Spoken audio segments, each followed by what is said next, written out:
tanggal 11 Januari 2021 kami mendampingi Mas Kacap Pamekasan yang pada hari ini adalah dua pemeriksaan yang pertama. Jangan lupa support ini channel dengan like, komen, share, dan subscribe serta aktifkan loncengnya. Salam persaudaraan, PSHT Jaya.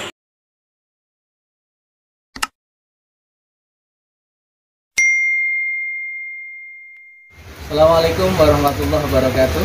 Waalaikumsalam warahmatullahi wabarakatuh.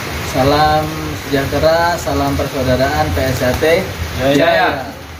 Pada hari ini, hari Selasa tanggal 11 Januari 2021 kami mendampingi Mas Kacap Pamekasan yang pada hari ini adalah dua pemeriksaan. Yang pertama adalah aduan oleh pihak saudara kita berkenaan dengan pelatihan, dan alhamdulillah proses perjalanan pemeriksaan lancar.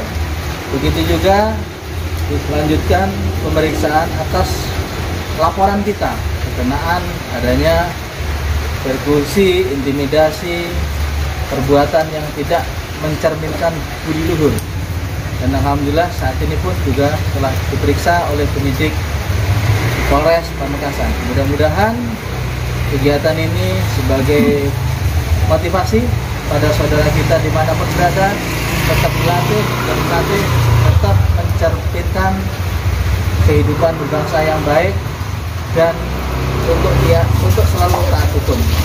Dari kami, Muhammad Samsudin, Mas Hendra, Mas Kacap, dan Mas Sekretaris Habibur Rahman tetap menciptakan Kamtibmas di wilayah Pamekasan ini dengan baik. Dari kami, Assalamualaikum warahmatullahi wabarakatuh. Waalaikumsalam warahmatullahi wabarakatuh. PSHT Jaya. PSHT Jaya.